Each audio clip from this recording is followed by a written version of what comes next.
কন্ডাকশনের মধ্যে যে 3টা মোড আছে, প্রত্যেকটা মোডের ইন্ট্রোডাকশন অংশের মধ্যে আমরা রয়ে গেছি। তো গত ক্লাসে মেইনলি আসলে কন্ডাকশন নিয়ে আমরা কথা বলে আসছি, এবং যেটা আমরা শিখে আসছি সেটা হচ্ছে যে কন্ডাকশনের যে রেট ইকুয়েশন, যেটা আমরা ফুরিয়ার্স লকে আমরা চাইলে এভাবে এক্সপ্রেস করতে পারি, যেখানে আমরা হিট ফ্লাস্ক এটা আমরা বের করি, এবং এটা প্রপোর্শনাল টু হচ্ছে থার্মাল কন্ডাক্টিভিটি কে, টেম্পারেচার ডিফারেন্স ডিভাইডেড বাই হচ্ছে আমার যে দুইটা প্লেন বরাবর আমার এটা হিট ট্রান্সফারটা হচ্ছে, সেই দুটো প্লেনের ডিফারেন্স। বা আরো ভালো করে বললে আমরা চাইলে এভাবে Q double prime X equal to minus K DT by DX এভাবে লিখতে পারি। এবং যখন আমরা হিট ফ্লাক্স থেকে হিট ট্রান্সফার রেটে যাই, তখন যেটা করি যে এরিয়া বরাবর আমার হিটটা আসলে ট্রান্সফার হচ্ছে, সেই এরিয়াটা দিয়ে আমরা এই হিট ফ্লাক্সটাকে মাল্টিপ্লাই করি, তাই তো? আমরা প্রবলেম কিছু দেখে আসছিলাম। তো এমনিতে এখানকার যে বইয়ের যে প্রবলেম গুলো আছে, মানে এই ইনকর্পোরেটর যে বইটা আছে, এই বইয়ের একটা বড় পোর্শনই আছে, দেখবা যে যখন এটা মানে লেখা হয়েছে পার্টিকুলারলি ইলেকট্রনিক ইন্ডাস্ট্রি যেটা, ওখানে হিট ডিসিপেশন কিভাবে করা যায় সেটার উপরে জোর দেওয়া। তো এখানে ওইরকম একটা প্রবলেম, প্রত্যেকটা চ্যাপ্টারে এই ধরনের প্রবলেম আছে। 1.16, তো এই প্রবলেমটা বলছে কি যে একটা সিলিকন চিপ, যেটা আমার স্কোয়ার সাইজ, অর্থাৎ এর উইডথ সব দিকে বলা হচ্ছে 5 মিলিমিটার, আর এর থিকনেস হচ্ছে 1 মিলিমিটার, এই ধরনের একটা ডাইমেনশনের যদি একটা চিপ থাকে, এই চিপের ম্যাটেরিয়ালটা এমন যেটা আমরা বলছি যে thermal conductivity is constant 150 watt per metre per kelvin. তো এই ধরনের একটা চিপ, এটাকে মাউন্ট করা হচ্ছে একটা সাবস্ট্রেটের উপরে, এমন ভাবে যাতে এর যে টোটাল 6টা সারফেস যদি আমরা চিন্তা করি এই চিপের, front, back surface, right hand side, left hand side surface, top আর ব্যাক মানে বটম সারফেস, তো তার মধ্যে 5টা surface except for top surface সবগুলোই হচ্ছে সাবস্ট্রেটের সাথে এমন ভাবে মাউন্ট করা যাতে করে এটা ইনসুলেশন হিসেবে কাজ করে। অর্থাৎ 5টা সারফেস দিয়ে কোনো রকমের হিট ট্রান্সফার এখানে হবে না, আমরা যদি সিস্টেমকে এভাবে ডিফাইন করি। তো শুধুমাত্র আমার উপরে যে সারফেস, এটা এক্সপোজ করা হচ্ছে একটা কুলেন্টের মধ্যে, তাতে করে যেটা হচ্ছে যে এই উপর দিয়ে আমার হিটটা ট্রান্সফার হয়ে যাবে আর কি। তো বলা হচ্ছে যে আমরা যে পাওয়ার সাপ্লাই দিচ্ছি, চিপটা যখন রান করবে তখন 4 ওয়াট এই পরিমাণে আমার পাওয়ার সাপ্লাই আমার লাগবে। এবং এখানে আরো যে ইনফরমেশন দেওয়া আছে সেটা হচ্ছে যে what is the steady state temperature difference between back and front surface, অর্থাৎ আমার যে এই ফ্রন্ট সারফেস আর ব্যাক সারফেস, এই দুইটা সারফেসের মাঝখানে আমার টেম্পারেচার ডিফারেন্সটা কিরকম, provided that the chip is in a steady state, অর্থাৎ আমি যদি টাইম চেঞ্জ করি আমার টেম্পারেচার সবসময় কি থাকবে, সেম থাকবে। এই ইনফরমেশন গুলো বলে দেওয়া আছে। তো সেক্ষেত্রে আমার যে মানে আমাদের মেথোডোলজি অনুযায়ী আমরা যদি বলি যে আমাদের নোন হচ্ছে ডাইমেনশন গুলো দেওয়া আছে, চিপের কন্ডাক্টিভিটি দেওয়া আছে, কতটুকু পাওয়ার ডিসিপেটেড হচ্ছে সারফেস দিয়ে, সেই জিনিসগুলো বলে দেওয়া আছে।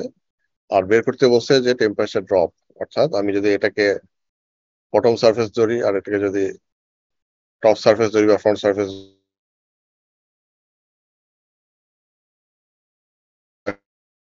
সারফেস ধরি, তো এই দুইটা সারফেসের মধ্যে টেম্পারেচার ডিফারেন্স থাকে, দ্যাট মিনস আমার তাহলে হিট ট্রান্সফারটা কোন দিকে হবে, এই পার্টিকুলার এই ডিরেকশন বরাবরই হওয়ার কথা নাকি? আমরা যখন Yes, হিট sir. ট্রান্সফার বলি, হিট ট্রান্সফারটা হয় কোন জায়গায়? দুটা প্লেন, দুটো প্লেনের মাঝ মানে প্লেন এমন ভাবে যে আমরা ধরতে পারি যে এই প্লেনটা যদি ধরি, অর্থাৎ টপ সারফেস আর বটম সারফেস দুটো আসলে কি এই ডিরেকশন, অর্থাৎ আমি যদি এটাকে এক্স ডিরেকশন ধরি, এক্স ডিরেকশনের সাথে সেই কি অবস্থা আছে, পারপেন্ডিকুলার অবস্থায় আছে, তাই তো? তো তাহলে আমার যদি এই দুই প্লেনের টেম্পারেচার ডিফারেন্স থাকে, তাহলে আমার হিট ট্রান্সফারটা এই ডিরেকশন বরাবর অ্যাক্রস দা সারফেস এই ডিরেকশনই যাবে, তাই তো? তো সেক্ষেত্রে আমার যে নোন প্যারামিটার গুলো যদি আমরা এখানে দেখি, যে উইথ, থিকনেস, পাওয়ার কনজাম্পশন, এবং অ্যাজাম্পশন গুলোর মধ্যে যেটা আমার নোন অ্যাজাম্পশন যেটা হচ্ছে বলে দেওয়া আছে, এটা স্টেডি স্টেট কন্ডিশন। এবং আমরা ইউজারে ধরে নিই যে আমাদের যে প্রপার্টি গুলো, যেমন থার্মাল কন্ডাক্টিভিটি বা অন্যান্য প্রপার্টি গুলো কনস্ট্যান্ট থাকবে। কনস্ট্যান্ট যদি না থাকে তাহলে ডেফিনেটলি, এবং ইউজারলি কনস্ট্যান্ট থাকে না, আমরা ক্যালকুলেশনের সুবিধার্থে আমরা এটাকে কনস্ট্যান্ট হিসেবে ধরে নিই আর কি। হিট ডিসিপিটেশন যেটা, সেটা আমরা ধরতেছি সবসময় ইউনিফর্ম, যেহেতু স্টেডি স্টেট। আর যেহেতু আমার এই 5টা সাইড, অর্থাৎ ডান পাশ বাম পাশ সামনে পেছনে এবং নিচের অংশটা সবগুলো আমার ইনসুলেটেড, আমরা ধরে নিচ্ছি যে এই সবগুলো অংশ অর্থাৎ সাইড এবং ব্যাক এখান থেকে যে হিট লস সেটাকে আমরা নেগলেক্ট করছি। তো এটা যদি হয় সেক্ষেত্রে আমার হিটের মুভমেন্ট যদি ধরি, আমার সিস্টেমটাকে আমরা এমন ভাবে ডিফাইন করে দিচ্ছি তাতে করে আমার মানে এনার্জির যেটা বের হয়ে আসে এখানে সেটা শুধুমাত্র কি এই উপর দিক থেকে অর্থাৎ ওয়ান ডাইমেনশনাল ওয়েতেই সে বের হতে পারবে, one dimensional conduction in chip. আমি যদি বলতাম যে আমার এই পাশে আমার ইনসুলেটেড না অথবা নিচের পোর্শনটা ইনসুলেটেড না অথবা সামনে পিছনে আমার কোনো ব্যারিয়ার নাই, দেন আমার এই ওয়ান ডাইমেনশনাল যে অ্যাজাম্পশন এটা আসলে আর থাকতো না আর কি। তো আমরা যদি অ্যানালিসিস করি, মানে আমরা যখন হিট ট্রান্সফার প্রবলেম করবো আমাদের খেয়াল রাখা লাগবে যে আমরা কিন্তু মানে ইউজুয়ালি বেশিরভাগ ক্ষেত্রে আমরা থার্মোডাইনামিক্স এর হেল্প নিব আসলে।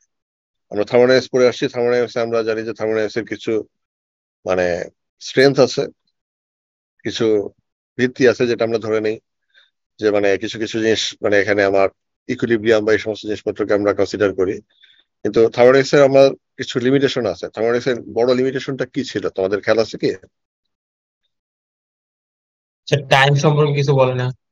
রেট অর্থাৎ নিয়ে রেট, মানে রেট যেটা মানে কত রেটে একটা রিয়াকশন হচ্ছে বা মানে কোনো একটা এনার্জি ট্রান্সফার হচ্ছে সেই জিনিসের কোনো ইনফরমেশন না।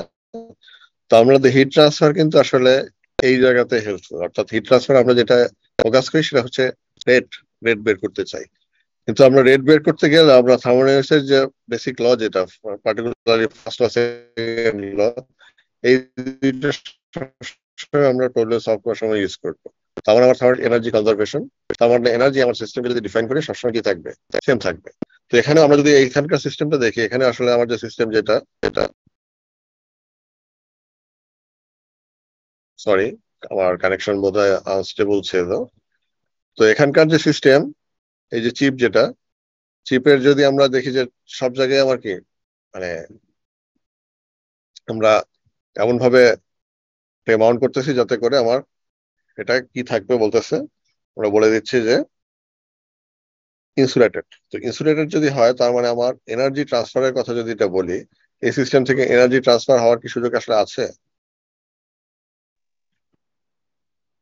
স্যার টপ সারফেস থেকে হবে না, কারণ ওটা তো ইনসুলেটেড না। রাইট, অর্থাৎ টপ সারফেস থেকে হচ্ছে আমার। তা টপ সারফেস থেকে যে হিটটা বের হয়ে যাচ্ছে মানে এনার্জি বের হয়ে যাচ্ছে, এটা আসলে বের হয়ে যাচ্ছে আমরা বলছি in the form of heat, hit energy বের হচ্ছে। আর আমার বটম সারফেস যেটা আছে, বটম সারফেস আমরা বলতেছি যে এখানে আমার এনার্জি আসলে আসতেছে। মানে আমরা যদি সিস্টেমের মানে অন্যান্য এনার্জির কথা বলি, মেকানিক্যাল এনার্জি আমরা এখানে হিট ট্রান্সফারের ক্ষেত্রে ইউজুয়ালি যদি বলে না দেওয়া থাকে সেটাকে আমরা অ্যাভয়েড করতে পারি, নেগলেক্ট করতে পারি। বাট এই প্রবলেমের জন্য নন মেকানিক্যাল এনার্জি অর্থাৎ ইলেকট্রিক্যাল এনার্জির কথাটা সরি মেনশন করে দেওয়া আছে এখানে। কত 4 ওয়াট অ্যামাউন্টে পাওয়ার আমরা সাপ্লাই দিচ্ছি, তাই তো? তার মানে আমরা ধরতে পারি যে এখানে আমার এনার্জিটা কি, ইলেকট্রিক্যাল এনার্জি এখানে ইনপুট হচ্ছে, আউটপুট হচ্ছে কোনটা, হিট এনার্জি। সো পি আর কিউ এই দুইটা কি হয়ে যাবে তাহলে? সেম হয়ে যাবে। সেম হবে। আমরা যদি থার্মোডাইনামিক্স এর লকে আমরা যদি সত্যি ধরে নেই তাহলে আমার পি আর কিউ শ্যাল বি সেম। আমাদের যদি প্র্যাকটিক্যাল কন্ডিশনে আমরা যাই আমরা অবশ্যই দেখবো যে কিছু না কিছু আমাদের কি হবে, লস হবে। আমরা যেখানে এই ইনসুলেশন বলছি সেখানে আমার কি হবে, কিছু না কিছু লস হয়তো হয়ে যাবে। আমার কিছু এনার্জি হয়তো স্টোরও হয়ে যেতে পারে যদি আমার চিপের মাঝখানে কোনো জায়গায় আমার ডিফেক্ট থেকে যায়। তো আমরা এই সমস্ত জিনিসপত্রকে আমরা কি করছি, আমরা ধরে নিচ্ছি আমাদের ক্যালকুলেশনের সুবিধার্থে যেগুলো প্রেজেন্ট নেই।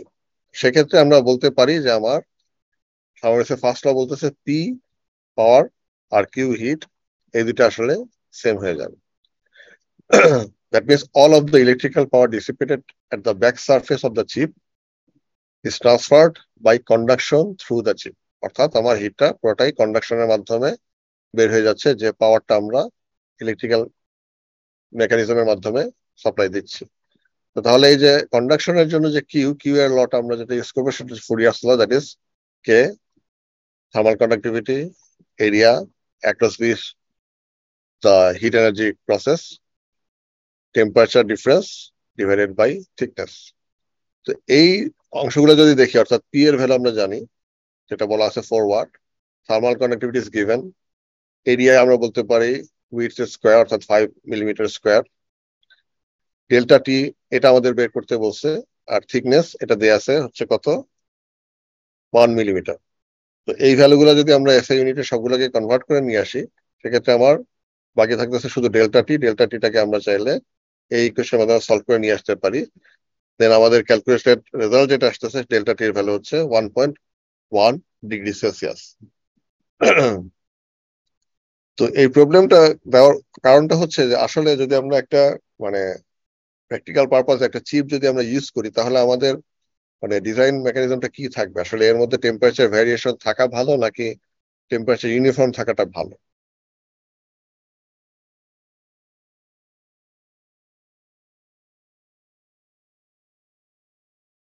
আমার কথা বোঝা যাচ্ছে? হ্যালো? টেম্পারেচার ইউনিফর্ম থাকাটা ভালো। ইউনিফর্ম থাকা ডেফিনেটলি ইউনিফর্ম টেম্পারেচার থাকলে আমার মানে পারফরমেন্স কি হবে, ভালো আসবে, তাই তো? তো সেক্ষেত্রে মানে যদি কেউ ইঞ্জিনিয়াররা যদি ডিজাইন করতে যায় যে একটা চিপ কিরকম হবে, তাহলে তার উদ্দেশ্য থাকবে টেম্পারেচার যাতে এই ডেল্টা টি এর ভ্যালুটা জিরোর কাছাকাছি চলে যাওয়া।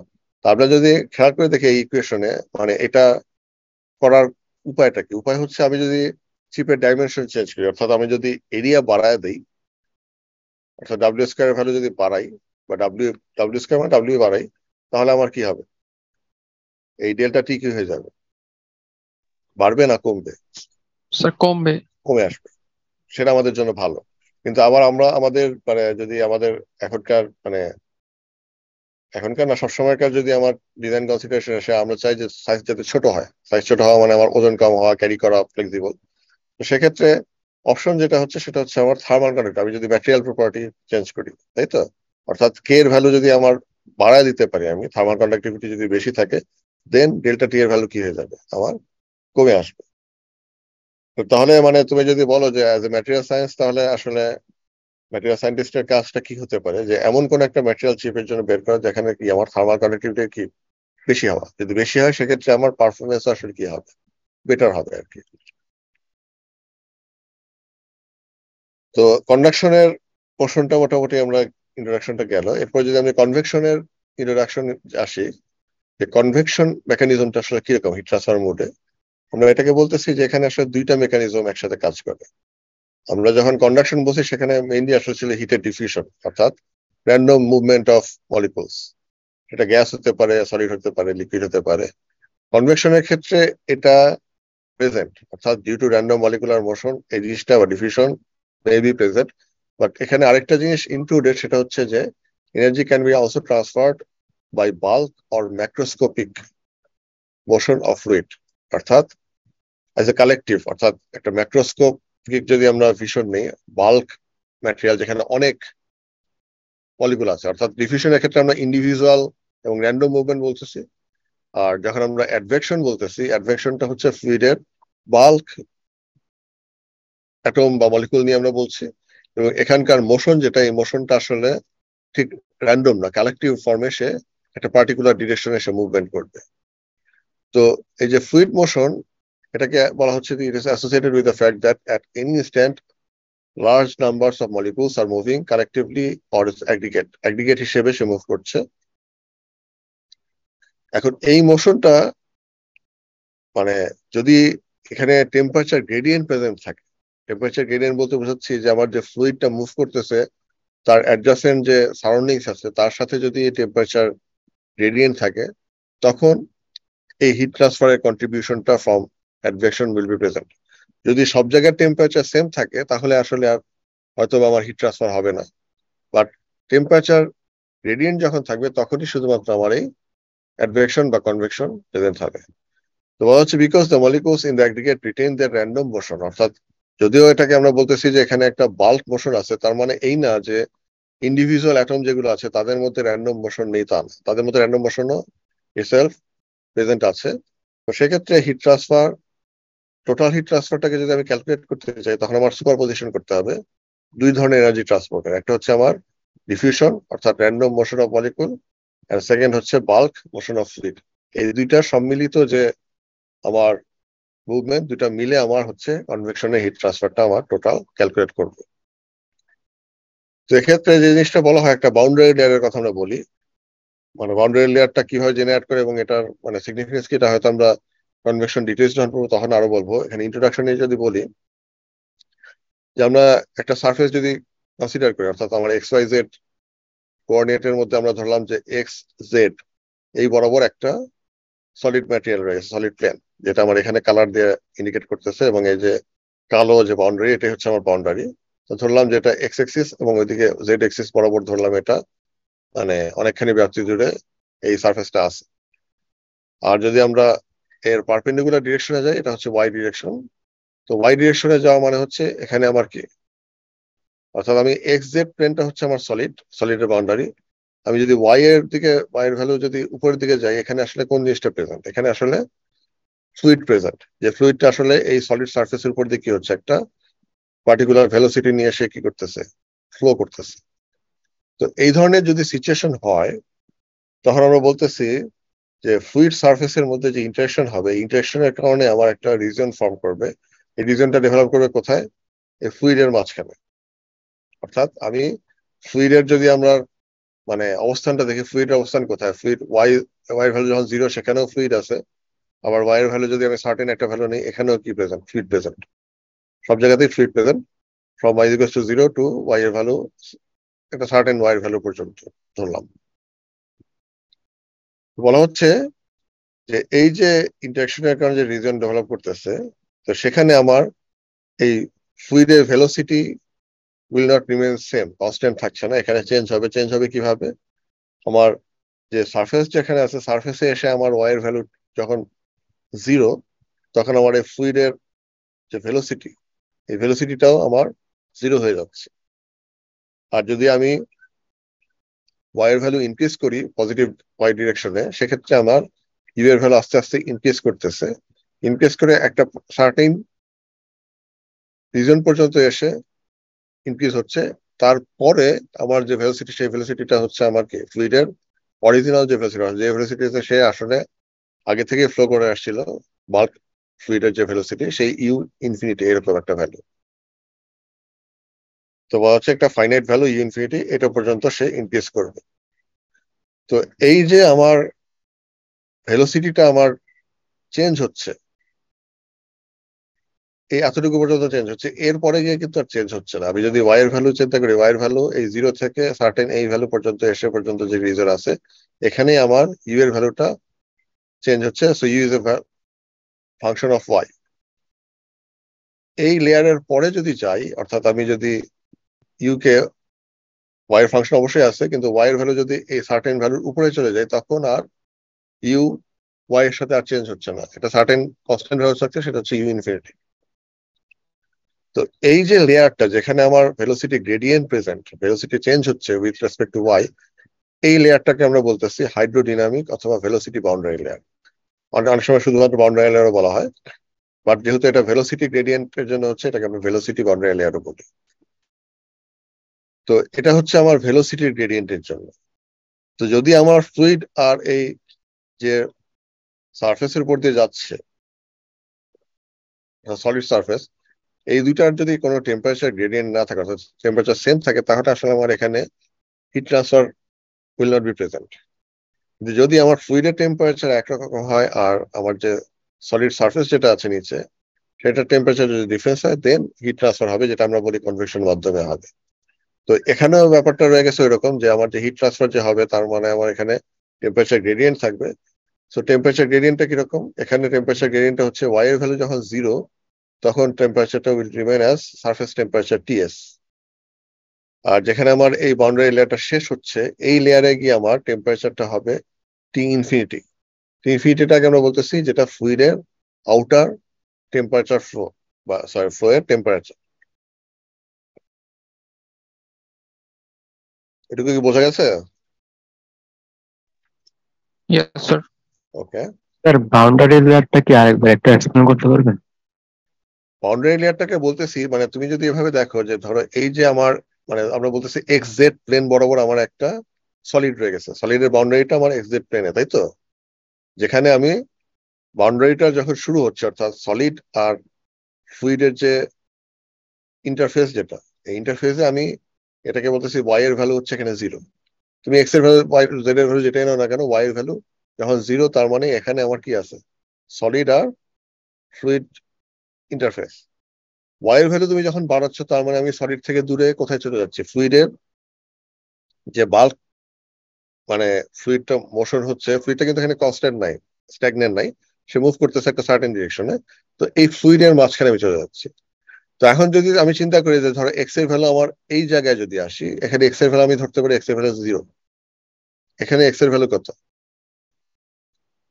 প্লাস এক্স সামথিং একটা, এটুকু বোঝা যাচ্ছে কি? Yes sir. Yes sir. আচ্ছা, তো এখন আমার ফ্লুইডটা যখন এই দিক থেকে আসতেছে, ফ্লুইডের ডিরেকশন আমি দিচ্ছি এই ধরনের, তো তাহলে ফ্লুইড আসছে যখন, তখন ফ্লুইডের ভ্যালু মানে তোমার যে ভেলোসিটি, এই ভেলোসিটিটা তুমি এক্স এর ভ্যালু যখন 0, ওয়াই এর ভ্যালু 0 হোক বা ফাইনাইট যে কোনো ভ্যালুই হোক না কেন, সব জায়গায় তার ভেলোসিটি কিন্তু ইউ ইনফিনিটি, সব জায়গায় সেম। যখন এই পার্টিকুলার এই ইন্টারফেস, অর্থাৎ যেখানে আমার সলিডটা আছে, যেখানে ওয়াই এর ভ্যালু 0, এখানে এসে যখন প্রথম ফ্লুইড মলিকুলটা কন্টাক্টে আসতেছে, এখানে যদি দেখো সে আসলে কি পাবে, একটা বাধা পাচ্ছে, তাই না? ফ্রিকশন হবে, ফ্রিকশনের কারণে যেটা হবে যে এইখানে এসে যে মলিকুলটা আঘাত হানতেছে, সে কিন্তু স্ট্যাগনেন্ট হয়ে যাবে। তো এই কারণে আমরা বলতেছি যে ভেলোসিটি ইউ এর ভ্যালু এখানে 0 কখন, যখন ওয়াই এর ভ্যালু 0, ওয়াই এর ভ্যালু যখন 0, তখন ভেলোসিটি ইউ এর ভ্যালু 0। কিন্তু তার ঠিক উপরের যে লেয়ার আছে, উপরের লেয়ারে যদি আসো, উপরের লেয়ারটা যখন এই এই অংশে আসতেছে, তার ভ্যালুটা কি থাকবে, সে কি আসলে বাধা পাচ্ছে? No sir. সে বাধা পাচ্ছে না, তার ভ্যালু কিন্তু ইউ ইনফিনিটি থাকবে। এখন আমি যদি একটু ডাউনস্ট্রিমে আসি, আপস্ট্রিম থেকে ডাউনস্ট্রিমে আসি, খেয়াল করে দেখো যে এইখানকার মলিকুল গুলো কিন্তু, যেটা ওয়াই এর ভ্যালু 0, সে বাধা পেয়ে আসতেছে, তার মানে সে থেমে যাচ্ছে। এখন সে যখন থেমে যাচ্ছে, এই লেয়ারের ভেলোসিটি হয়ে যাচ্ছে 0। তো এই যে থেমে থাকা যে মলিকুল গুলো আছে, লেয়ারে যে ফ্লুইড আছে,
তাহলে তার মানে আমরা বলতে পারি যে একটা লেয়ার আছে যেখানে আমার ভেলোসিটিটা 0 থেকে ইউ ইনফিনিটি পর্যন্ত চেঞ্জ হচ্ছে।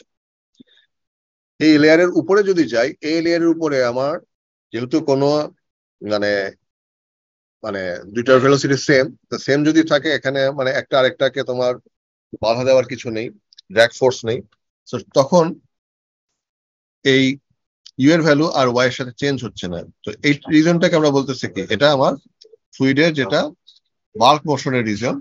আর এই ভিতরের যে আমরা দেখতেছি যেটা ডট লাইনের এই পাশে যেটা আছে, সেটা আসলে কি, বাউন্ডারি লেয়ার। এখন কি ক্লিয়ার হচ্ছে কিছুটা? Yes sir. আমরা এই বাউন্ডারি লেয়ারটা আমরা আরো ডিটেলস পড়বো, যখন কনভেকশন আমরা ডিটেলস পড়বো। মোটামুটি এইটুকু আজকে মানে বলে রাখি আর কি, যে আমরা কিভাবে বাউন্ডারি লেয়ার ভাগ করি। তো বাউন্ডারি লেয়ারের মধ্যে আসলে ভেলোসিটিটাই মেইন রিজন। তো কিন্তু ভেলোসিটির সাথে যদি টেম্পারেচারের ডিফারেন্স থাকে, তখন আমরা টেম্পারেচার ডিস্ট্রিবিউশনের জন্য আমরা একটা লেয়ার পাবো, যেটাকে আমরা বলতেছি থার্মাল বাউন্ডারি লেয়ার। এবং এই থার্মাল বাউন্ডারি লেয়ার যেটা বলতেছি, তো কখন থাকবে, যখন আমার সারফেসের অর্থাৎ সলিডের টেম্পারেচার এবং এর অ্যাডজাসেন্ট যে ফ্লুইড, এই দুটার টেম্পারেচার মধ্যে ভ্যারিয়েশন থাকবে। অর্থাৎ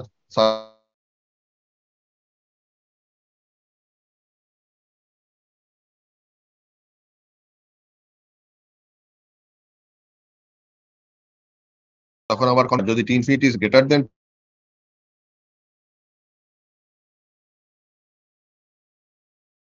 হিটটা আসবে। তো convection heat transfer mode is sustained both by random molecular motion and bulk motion of the fluid within the boundary layer. এখন contribution due to random molecular motion যেটা, এটার ডমিনেশনটা হবে কোথায়? যখন আমার সারফেসের কাছে থাকবো, ইন্টারফেসে থাকবো। কারণ ইন্টারফেসে দেখো, ইন্টারফেসে আমার ভেলোসিটি কত? 0। ফ্লুইডের ভেলোসিটি এখানে ইউ এর ভ্যালু 0, তার মানে আমার এখানে আসলে বাল্ক মোশন নাই। তো বাল্ক মোশন যেখানে নাই, তার মানে এই বাউন্ডারি লেয়ারে আমার শুধুমাত্র ডিফিউশনটাই হবে, কন্ডাকশন হবে। কিন্তু যদি আমি ওয়াই এর ভ্যালু উপরের দিকে যেতে থাকি, তখন আস্তে আস্তে আমার এই বাল্ক মোশনের কন্ট্রিবিউশন আসবে, এবং যত তুমি উপরে যাবো বাল্ক মোশনের কন্ট্রিবিউশন আস্তে আস্তে বাড়তে থাকবে। তো তার মানে আমার ইন্টারফেস বিটুইন সারফেস ফ্লুইড, যেখানে ওয়াই এর ভ্যালু 0, সেখানে ফ্লুইড ভেলোসিটি 0। আমার এখানে হিট ট্রান্সফার শুধুমাত্র কন্ডাকশনে হচ্ছে, আর কন্ট্রিবিউশন হচ্ছে আমার উপরে গেলে বাল্ক মোশন। তো এখানে যে জিনিসটা বলা হচ্ছে, যেটা যে বাউন্ডারি লেয়ার, মানে আমার যদি এক্স এর ভ্যালু যদি আমি 0 রাখি, অর্থাৎ শুরুতে যখন ফ্লুইড এসে এই সারফেসে হিট করতেছে, তখন আমার বাউন্ডারি লেয়ারের ভ্যালুটা আসলে খুবই ছোট, কারণ এখানে বাধাটা মাত্র শুরু হচ্ছে। তুমি এক্স এর ভ্যালু যত বাড়তে থাকবে, তত দেখবা যে এই বাউন্ডারি লেয়ারটা আস্তে আস্তে বড় হতে থাকবে। আর এখানে আরেকটা জিনিস মনে রাখার বিষয়, সেটা হচ্ছে যে এখানে বাল্ক মোশন যেহেতু ইনভলভ, তার মানে এই যে হিটটা ট্রান্সফার হচ্ছে কোথায়? আমার বাউন্ডারি লেয়ার বরাবর, তাই তো? তা ইনিশিয়ালি এক্স এর ভ্যালু যখন 0, তখন বাউন্ডারি লেয়ার কিন্তু খুব ছোট, তাই না? কিন্তু তারপরে এখানে হিট ট্রান্সফার হচ্ছে না তা কিন্তু না। শুরুতে হয়তো কন্ডাকশনটার মেকানিজম বেশি। তা এই যে হিটটা কন্ডাকশন হওয়ার ফলে আমার সারফেস লেয়ারে যে মলিকুল গুলো আছে, সেখান থেকে হিটটা কোন দিকে যাচ্ছে? So y axis বরাবর। সারফেস থেকে যেটা দূরবর্তী এই ধরনের মলিকুলের একটা লেয়ারে যাচ্ছে। তো এই যে মলিকুলটা কিন্তু আসলে স্ট্যাগন্যান্ট নাই, সে কিন্তু মুভ করতেছে। মুভ করে কোন দিকে যাচ্ছে? পজিটিভ ডিরেকশনে যাচ্ছে। বা উল্টা Yes, কথা আমরা যদি বলতে পারি যে সে ডাউন স্ট্রিমে সে মুভ করতেছে, অর্থাৎ সে আপস্ট্রিমে এসে সে হিট কালেক্ট করতেছে সারফেস থেকে, বাট এই হিটটা সে কি করতেছে? ক্যারি করে এক্স ডিরেকশন, অর্থাৎ ডাউন স্ট্রিমে চলে যাচ্ছে। তো তার মানে আমি যদি নেট হিট ট্রান্সফারের কথা চিন্তা করি, হিট ট্রান্সফারটা কিন্তু আসলে শুধু বাউন্ডারি লেয়ারের মধ্যে সীমাবদ্ধ থাকতেছে না, সে আসলে কি হয়ে যাচ্ছে? বাউন্ডারি লেয়ারের বাইরেও চলে যাচ্ছে। কিভাবে? By bulk motion of fluid. এটাই বলতেছে, in effect the heat that is conducted into this layer is swept downstream and is eventually transferred to the fluid outside the boundary layer. এখন কনভেকশনের যদি আমরা ক্লাসিফিকেশনে আসি, আমরা বলতে পারি যে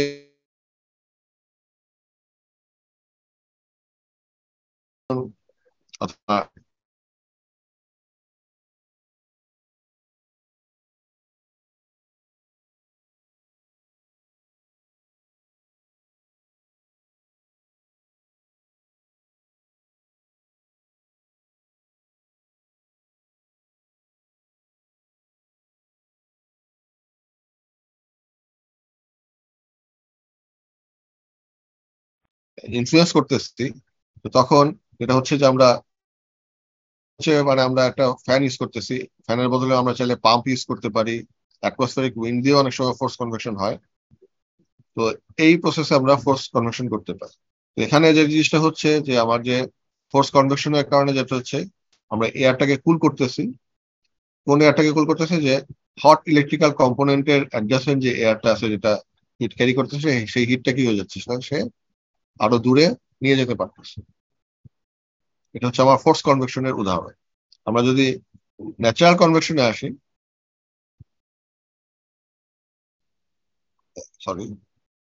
যেটা বা ফ্রি কনভেকশন, সেখানকার উদাহরণ যদি আসি, এই সেম জিনিস, অর্থাৎ আমার hot component of printed circuit board এখানে আছে, কিন্তু এখানে আমরা কোনো ফ্যান, পাম্প বা যদি কোনো ন্যাচারাল যে এয়ার সাপ্লাই, ওই জিনিসগুলো যদি প্রেজেন্ট না থাকে, এয়ার থাকবে, বাট এয়ারটা কি? এয়ারের যে মুভমেন্ট সেটা র্যান্ডম এবং পার্টিকুলার ডিরেকশন বরাবর সে ফোর্স না। এই ধরনের যদি এয়ার ফ্লো থাকে, এখানে এয়ার ফ্লোটাকে এই ডিরেকশন দেখা যাচ্ছে, চাইলে এটা এদিকে হতে পারে, যে কোনো দিকে হতে পারে।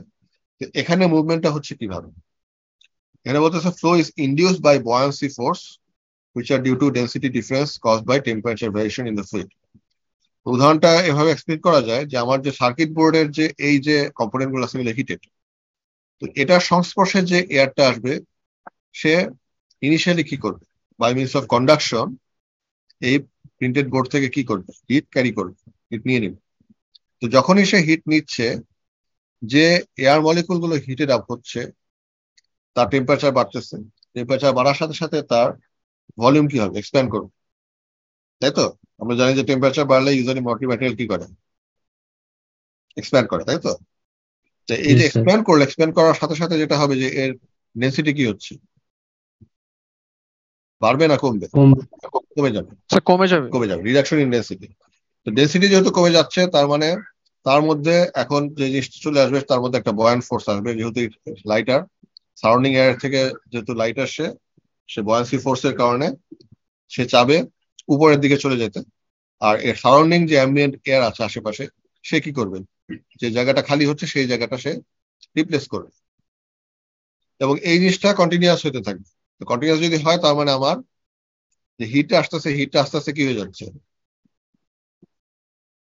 উপরের দিকে যাচ্ছে, উপরের দিক থেকে হয়তো সারাউন্ডিংসে সরিয়ে যাচ্ছে। বাট এখানে আমার মেকানিজমটা হচ্ছে বয়ান্সির কারণে, নট ফোর্স কনভেকশনের কারণে হচ্ছে না, এখানে বয়ান্সি ফোর্সের কারণে হচ্ছে।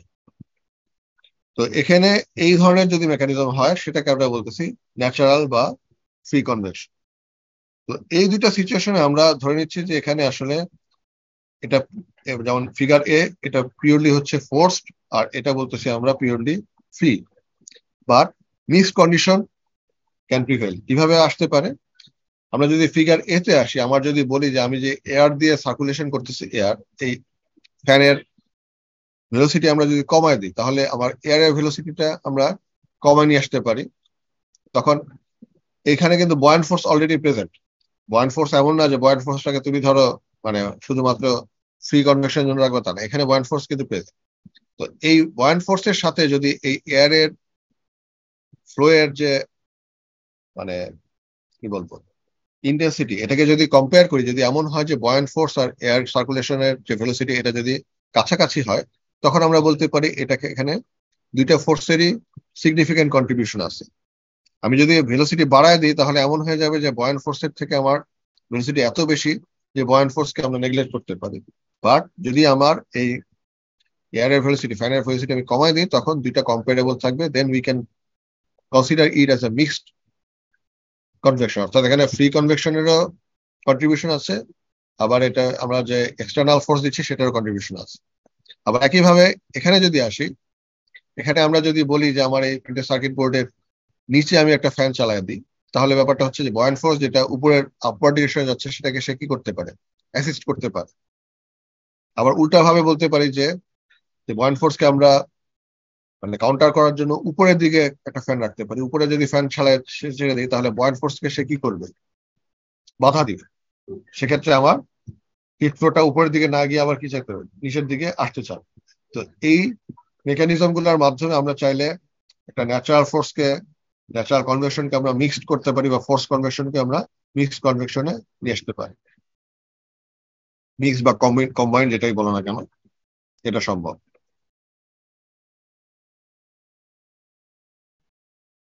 স্যার, কনভেকশন আর কন্ডাকশন এই দুটোর দিক কি সবসময় পারপেন্ডিকুলার হয়? তোমরা যদি এখানকার ছবিটা দেখো, এখানকার ছবিটা খেয়াল করে দেখো, এখানে যে ডিরেকশনটা কিন্তু এক্স্যাক্টলি পারপেন্ডিকুলার নাই, আছে কি? না স্যার। এখানে আসলে ব্যাপারটা কি, বয়ান্ট ফোর্সটা আপওয়ার্ডে যাওয়ার কথা, আর তোমার যে ফোর্স ফ্লো সেটা কোন দিকে, হরাইজন্টাল। সো তোমার যদি ভেক্টর মেকানিজমে আসো, তাহলে কি হবে, আসলে কিছুটা টিল্টেড ডিরেকশনে যাবে, তাই তো? টিযোগ থাকবে কিছুটা। মানে ডিরেকশন অবশ্যই তোমার সবসময় কি থাকবে, তোমার হিট যেদিকে ফ্লো করতেছে, এবং টেম্পারেচার গ্রেডিয়েন্ট এখানে বড় ফ্যাক্টর। তুমি যদি কন্ডাকশনে যাও, কন্ডাকশনের ক্ষেত্রে আসলে এই জিনিসটা বলে দেওয়া সহজ। আমরা যখন কন্ডাকশন বলতেছি, যেহেতু সরি এই প্রবলেমে যদি আসো, কন্ডাকশনটা হবে কার মধ্যে, উইদিন দ্য মিডিয়াম। তো উইদিন মিডিয়াম যখন হবে, এখানে আমার কোনো বাল্ক মোশন নাই। তো বাল্ক মোশন না থাকলে আমার টেম্পারেচার গ্রেডিয়েন্ট যদি আমি ওয়ান ডাইমেনশনাল করে দিই, অর্থাৎ যদি এখানে শুধুমাত্র এই এক্স ডিরেকশনটাকে এইদিকে ধরি, তাহলে তুমি বলতে পারো যে হ্যাঁ শুধু আপওয়ার্ড ডিরেকশনে যাবে। কিন্তু কনভেকশনের ক্ষেত্রে আসলে ব্যাপারটা অতটা সহজ থাকবে না। কনভেকশনের ক্ষেত্রে তোমার এই ফ্লুইডের ভেলোসিটি এখানে চলে আসবে। এখানে যদিও তোমার আমরা ডিরেকশনটা দেখাচ্ছি আপার ডিরেকশনে, আপার ডিরেকশনটা আসলে অ্যাপ্লিকেবল কখন, যখন ওয়াই এর ভ্যালুটা এখানে 0 থাকবে। ওয়াই এর ভ্যালু তুমি যদি আরেকটু উপরে যাও তখন আসলে তোমার ফ্লুইডের বাল্ক মোশনের কারণে, যেটা আমরা বললাম যে বাউন্ডারি লেয়ার বাইরেও তোমার হিট ট্রান্সফার হবে, সো এই ডিরেকশনটা তখন আসলে আর একদম আপওয়ার্ড ডিরেকশন থাকবে না। কিন্তু আমরা যখন ক্যালকুলেশন করবো, একটু পরে দেখাচ্ছি, ক্যালকুলেশন করার সময় আমরা আসলে কিন্তু ধরো মানে ডিরেকশনের থেকে আমাদের আরেকটা জিনিস লাগে, সেটা কি আসলে অ্যামাউন্ট, কোয়ান্টিটি। তো আমরা কনভেকশনের ক্ষেত্রে ইউজুয়ালি যেটা প্রেফার করি, আমার যে কোয়ান্টিটি অ্যামাউন্ট অফ হিট কতটুকু বের হচ্ছে ওটাকে আমরা বেশিরভাগ ক্ষেত্রে বের করি আর কি।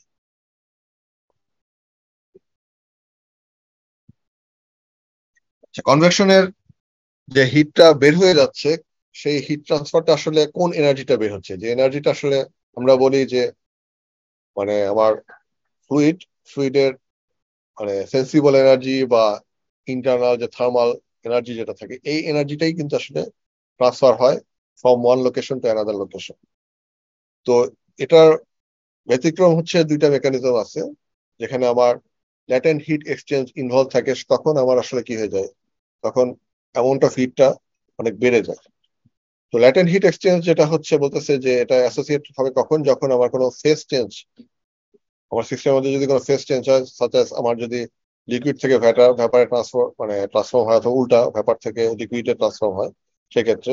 তো সেটার দুটো উদাহরণ এখানে দেওয়া আছে, একটা হচ্ছে তোমার আমরা বলি হচ্ছে বয়েলিং, আর একটা হচ্ছে কন্ডেনসেশন।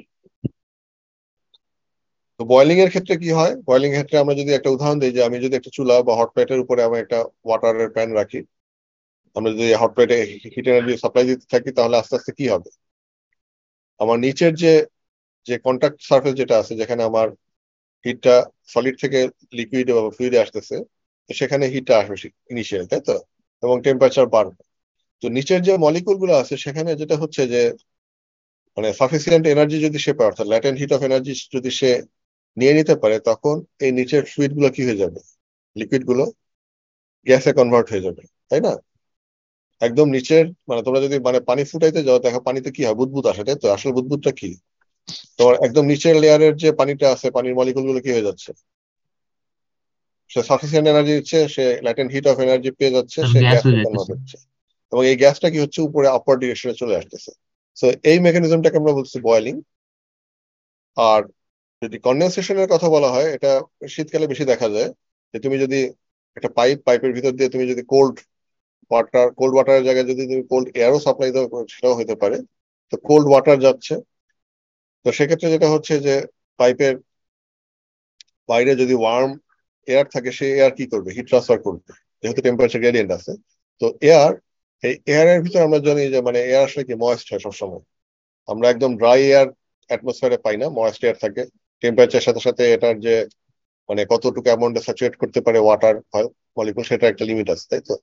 তার মানে এই যে ওয়াটার মলিকুল গুলো প্রেজেন্ট এজ এ ভ্যাপার এয়ারে, সেটা যখন এই কোল্ড সারফেসের কন্ট্যাক্টে আসতেছে, সে কি করবে, সে তার ল্যাটেন্ট হিট অ্যাবজর্ব করে সে কি করতে পারে, সে লিকুইড ওয়াটারে কনভার্ট হতে পারে। তো লিকুইড ওয়াটার কনভার্ট হতে পারলে সে মানে ওয়াটার ড্রপলেট হিসেবে থেকে যায়। আমরা শীতকালে দেখি যে আমাদের জানালা কি হয়, কাঁচের জানালার মধ্যেও দেখা যায় যে ছোট ছোট ওয়াটারের মলিকুল থাকে, অথবা ঘাসের উপরে কি থাকে, শিশির জমে থাকে।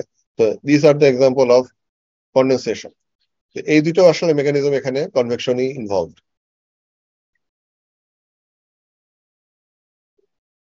তো কনভেকশনের যখন আমরা হিট এনার্জি বের করতে চাই, আমার রেট ক্যালকুলেশন যেটা আসে, আমার রেটের ইকুয়েশন, এটা আমরা বলি নিউটনস ল অফ কুলিং, এটাও তোমরা পড়ে আসছো। এখানে হিট ফ্লাস্ক কে আমরা বলতেছি, heat flux is equals to হচ্ছে এইচ, এইচটাকে বলতে হচ্ছে heat convection heat transfer coefficient into temperature difference, temperature of surface minus temperature of fluid, TS minus T infinity. এই ধরনের আমরা একটা ইকুয়েশন পাবো।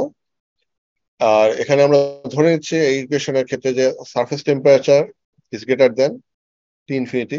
তো সেক্ষেত্রে আমার এই কিউ ডাবল প্রাইম যেটা, অর্থাৎ হিট ফ্লাক্স, এই ভ্যালুটা আমরা পজিটিভ পাবো। আর যদি টিএস এর ভ্যালু টি ইনফিনিটি থেকে কম হয়, তখন আমরা একটা নেগেটিভ ভ্যালু পাবো।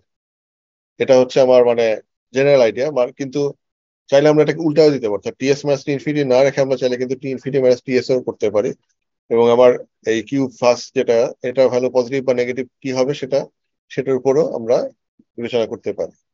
তো এখানে এই ইকুয়েশনে এইচ যেটা, এইচটাকে আমরা বলতেছি কনভেকশন হিট ট্রান্সফার কোএফিসিয়েন্ট, এবং এটার ইউনিট বলা হচ্ছে watt per metre square per kelvin. আমরা যখন এসআই ইউনিট ইউজ করবো তখন এই ভ্যালুটা আমরা ইউজ করবো। আমরা যখন কন্ডাক্টিভিটি বলে আসছিলাম কে, কে এর ইউনিটটা খেয়াল আছে? কে এর ইউনিটটা কত?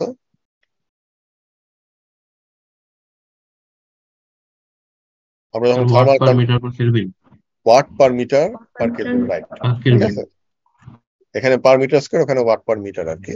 তো এই ইউনিট গুলো সবসময় খেয়াল রাখার চেষ্টা করবো, কারণ এই জিনিসগুলো যাতে ভুল ভাল না হয় ক্যালকুলেশনের সময়, এটা জরুরি জিনিস আর কি। তো আমরা যখন কনভেকশন নিয়ে স্টাডি করব পার্টিকুলারলি, আমাদের এই কোর্সে আসলে খুব বেশি যে আলোচনা হবে তা না, কিন্তু কনভেকশনের মেইন থিমটাই হচ্ছে যে এইচ ক্যালকুলেট করা। আসলে এইচ ডিপেন্ডিং অন সিচুয়েশন কিভাবে এইচ ভ্যারি করে। তো আমরা আমাদের এই চ্যাপ্টারে যদি আসি, এই চ্যাপ্টারে আমরা ধরে নিই যে এইচ এর ভ্যালু আসলে নোন, যে প্রবলেম গুলো আছে দেখবা যে নোন, এবং আমরা এইচ এর ভ্যালু যদি আমরা কম্পেয়ার করি, আমরা যদি ফ্রি কনভেকশনে আসি, ফ্রি কনভেকশনে এইচ এর ভ্যালুটা লোয়ার এন্ডে থাকবে, কারণ এখানে হিট ট্রান্সফারের অ্যামাউন্ট কম। গ্যাসের ক্ষেত্রে এইচ এর value 2 to 25 watt per metre square kelvin, লিকুইডের ক্ষেত্রে এই ভ্যালুটা 50 to 1000 এ যাবে। ফোর্স কনভেকশনে হলে এই ভ্যালুটাই 10 থেকে 20 গুণ পর্যন্ত বেড়ে যায়, লিকুইডের ক্ষেত্রে দেখো 20,000 পর্যন্ত ইনক্রিজ করতে পারে। আর যখন বয়লিং বা কন্ডেনসেশন থাকবে, যেখানে ফেস্টিয়ান ইনভলভ, ল্যাটেন্ট হিট ইনভলভ, সেখানে এই এইচ এর ভ্যালুটা আরো অনেক বেশি, 1 লাখ পর্যন্ত চাইলে watt per metre square kelvin এই রেঞ্জে চলে যেতে পারে আর কি। তো আমাদের এই প্রবলেম গুলা যখন সলভ করতে যাবো, আইদার এইচ এর ভ্যালু বের করতে হবে, অথবা এইচ এর ভ্যালু গুলা ইজিলি বলে দেওয়া থাকবে আর কি প্রবলেমে। তো আমরা যদি মানে প্রবলেম দেখি, আমাদের এক্সারসাইজের প্রবলেম এটা হচ্ছে 1.21। তো এখানে বলা হচ্ছে একটা ইলেকট্রিক রেজিস্ট্যান্স হিটারের কথা বলা আছে। তো হিটারটা বলা হচ্ছে যে ওয়্যারটা এটা embedded in a long cylinder of diameter 30 millimetre. একটা সিলিন্ডার আছে, লং সিলিন্ডার, যার ডায়ামিটার 30 মিলিমিটার। এটার উপরে এটার ভিতর দিক দিয়ে এই ওয়্যারটা চলে গেছে। তো বলা হচ্ছে when water with a temperature of 25 degrees Celsius and velocity of 1 meter per second flows crosswise over the cylinder, the power per unit length required to maintain the surface at a uniform temperature of 90 degrees Celsius is 28 kilowatt per meter. আবার এর পরের সেকশনে বলা আছে যদি আমি এই ওয়াটারকে রিপ্লেস করি এয়ার দিয়ে, টেম্পারেচার সেম, অর্থাৎ 25 ডিগ্রি সেলসিয়াস এর এয়ার 10 মিটার পার সেকেন্ড ভেলোসিটিতে, এটাও ফ্লো করতেছে একই ডিরেকশনে অর্থাৎ ক্রস ওয়াইজ, সেক্ষেত্রে power per unit length required to maintain the same surface temperature, অর্থাৎ সারফেস টেম্পারেচার এখানেও 90 ডিগ্রি। তো এইরকম যদি কন্ডিশন আমি প্রিভেল করতে চাই, তখন আমার পাওয়ার রিকোয়ারমেন্ট হয়ে যাচ্ছে 400 ওয়াট পার মিটার, কমে আসতেছে। So calculate and compare the convection coefficients for the flows of water and air.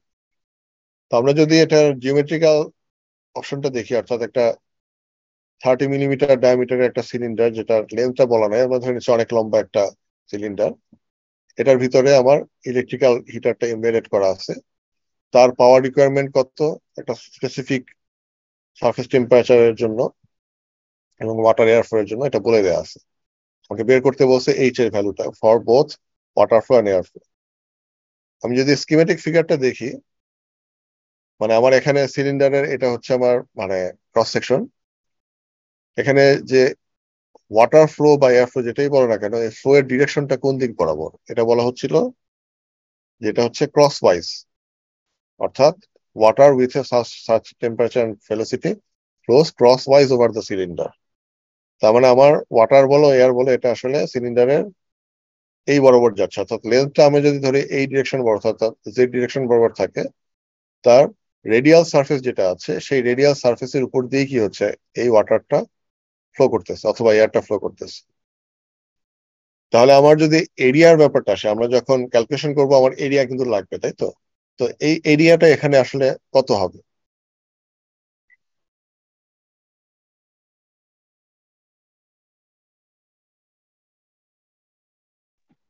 আমরা ইউজুয়ালি কনভেকশনের যে রেট যখন ক্যালকুলেট করব, তখন আমরা কিন্তু এই ইকুয়েশন ইউজ করবো, তাই তো? হিট ফ্লাক্স হচ্ছে h into TS minus infinity.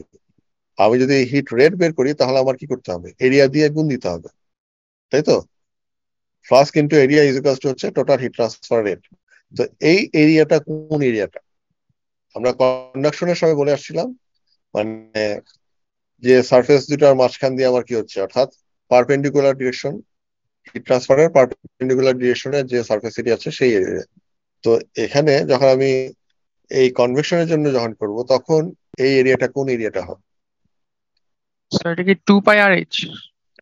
Exactly এরকমই কিছু হবে। অর্থাৎ আমরা ধরে নিব যে যে সারফেস এরিয়াতে আমার এই ওয়াটারটা কন্ডাক্ট হচ্ছে, তো তাহলে এখানে কন্ডাক্ট হচ্ছে আসলে 2πh, সরি 2πr বা পাই ডিও বলতে পারো, পাই ডি ইন্টু লেন্থ যদি আমি ধরি এইচ অথবা এল, যেটাই ধরো না কেন, সেটাই হচ্ছে আমার টোটাল সারফেস এরিয়া।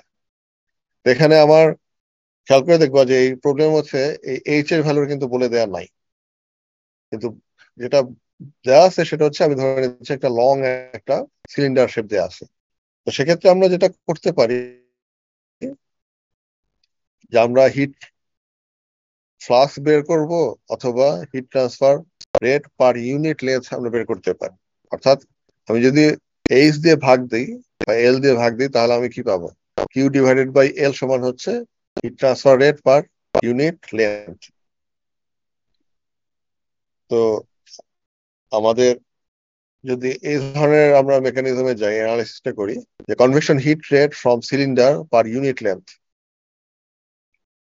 তো ইউনিট লেন্থ যদি আমরা বলি, তখন আমরা হিট ফ্লাস্কের জায়গায় আমরা এটাকে হিট রেট বলতেছি। হিট রেটের জন্য কিউ কিউ প্রাইম লিখতেছি, নট কিউ ডাবল প্রাইম। তো কিউ প্রাইম হয়ে যাচ্ছে h into area divided by L, অর্থাৎ শুধুমাত্র পাই ইন্টু ডি দিয়ে আমরা গুণ দিচ্ছি। আমি যদি এখানে হিট ফ্লাক্স দিতাম, তাহলে আমার এই অংশটা কি থাকতো?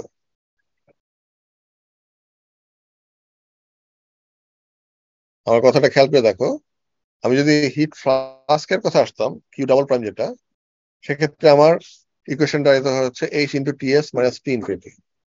আমি যদি টোটাল হিট ট্রান্সফার রেট অর্থাৎ কিউ যদি কিউ দেই, সেক্ষেত্রে আমার ডি এর সাথে আমি কি গুণ দিব?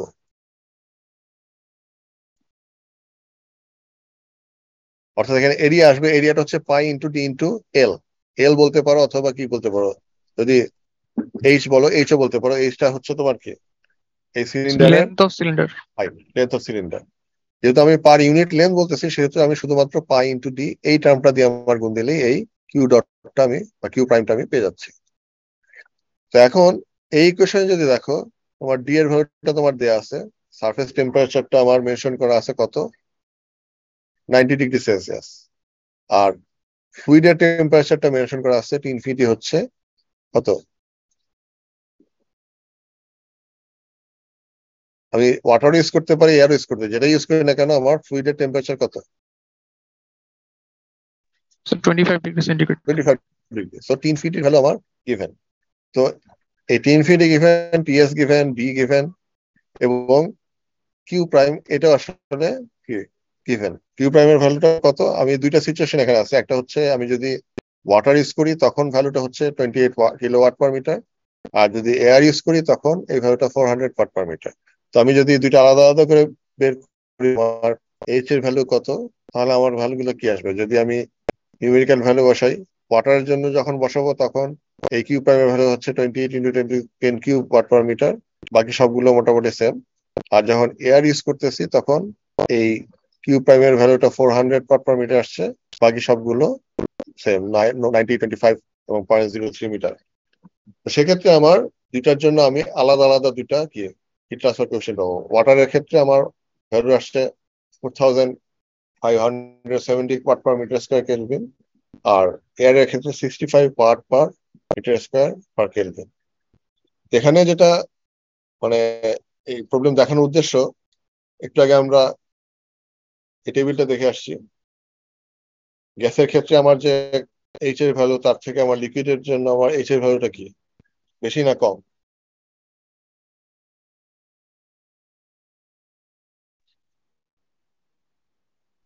স্যার বেশি।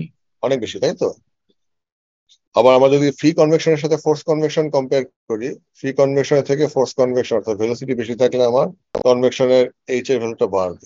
তো এখানে যে জিনিসটা মনে রাখার বিষয়, যে আমার ম্যাটেরিয়াল চেঞ্জ করে আমি যতটা এফেক্ট পাবো, আমার এই মানে ফোর্স বা ফ্রি কনভেকশনের কারণে এই ভ্যারিয়েশনটা আসলে সেই লেভেলে আসবে না। আমার এখানে যদি আমি বলতেছি যে এয়ার এর ভেলোসিটি আমি 10 গুণ বাড়িয়ে দিয়েছি কম্পেয়ার টু এয়ার, সরি ওয়াটারের ক্ষেত্রে আমরা বলতেছিলাম যে ওয়াটারের ভেলোসিটি হচ্ছে 1 মিটার পার সেকেন্ড আর এয়ারের 10 মিটার পার সেকেন্ড।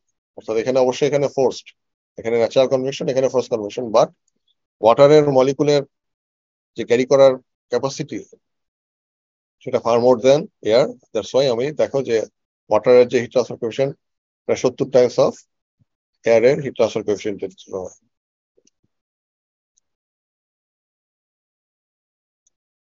সেই প্রবলেমটা না হয় আজকে আপাতত থাকুক, কালকে তো ক্লাস আছে তাই তো, কালকে ক্লাসে না হয় এটা দেখানোর চেষ্টা করব।